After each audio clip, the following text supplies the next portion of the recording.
Theresa May is facing a Tory revolt over her efforts to fix the date of Brexit on the 29th of March 2019, with former Attorney General Dominic Grieve saying he would vote against the amendment regardless of blood-curdling threats and arm-twisting from Conservative whips.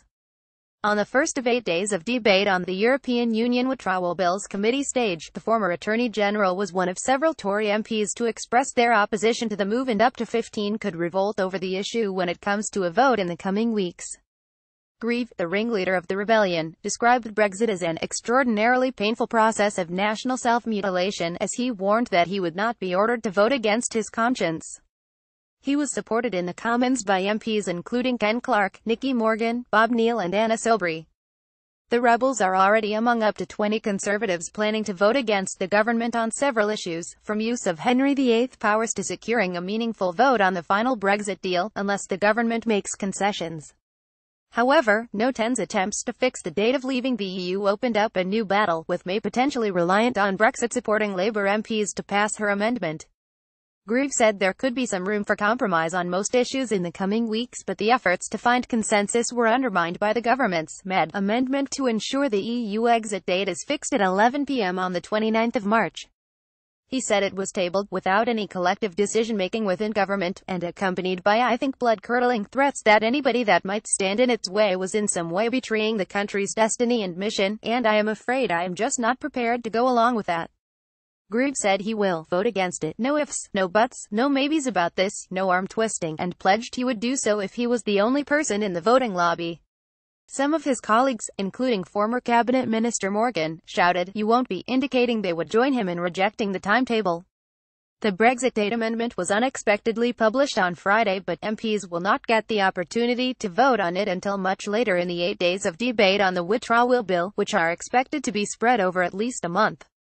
Clarke, the veteran pro-Tory MP, agreed with Grieve that fixing the date of Brexit was not just ridiculous and unnecessary, but it could be positively harmful to the national interest.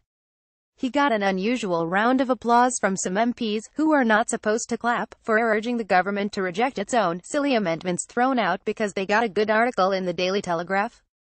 Keir Starmer, the shadow Brexit secretary, said Labour would vote against the government's amendment, which he dismissed as a gimmick.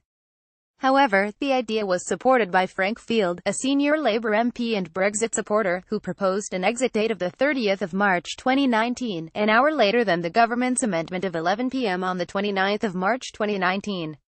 Field said this represented a little freedom by ensuring that the UK rather than the EU sets the time for Brexit. Bernard Jenkin, a senior Tory Brexit supporter, also argued that fixing the date was essential to avoid the impression that the UK could be playing for extra time to strike a deal. Any MPs who voted for Article 50 but then do not want to fix the date are open to the charge that they don't want us to leave the European Union, he said.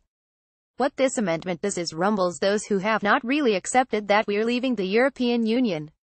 Anna Soubry, a former Conservative minister, could be heard behind him saying, "You disgrace, Bernard. You're a disgrace." She also hit out at a forthcoming front-page article by The Telegraph for its edition of Wednesday the 15th of November, listing 15 Tory MPs as Brexit mutineers. This, she said, was a blatant piece of bullying. The Telegraph at Telegraph. Tomorrow's Daily Telegraph front page. The Brexit mutineers. Tomorrow's papers today picked out Twitter.com's with Tumafi. November 14, 2017. Steve Baker, a Brexit minister, was quick to stand up for the Conservative rebels' right to seek improvements to the bill, saying he regretted any media attempts to divide his party. The government was not at risk of losing votes on the first day of the debate, as it defeated a Plaid Cymru amendment to give Scotland, Wales and Northern Ireland a veto over Brexit by majority of 318 votes to 52. It then won a vote endorsing a clause in the bill to repeal the European Communities Act by 318 votes to 68. However, it only defeated a Labour amendment on how the transitional period will work and an SNP amendment seeking to ensure courts pay regard to European Court of Justice (ECJ) decisions by 20 votes each time, underlining the slimness of May's majority. Her battle with her backbenchers comes against a backdrop of growing concern in Downing Street about lack of progress in the Brexit talks. The government still hopes the EU 27 will agree to move on to the next stage of the negotiations on Britain's future relationship in December. But the Department for Exiting the EU DEXU believes the position of Brussels has hardened considerably in recent months, particularly on the issue of financial settlement.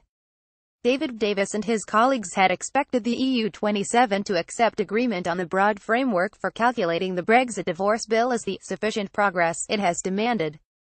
But the EU has made clear it does not regard May's promise to honour the UK's financial commitments as sufficient. The EU is seeking a detailed breakdown of the financial liabilities the UK will accept, something Davis remains unwilling to offer.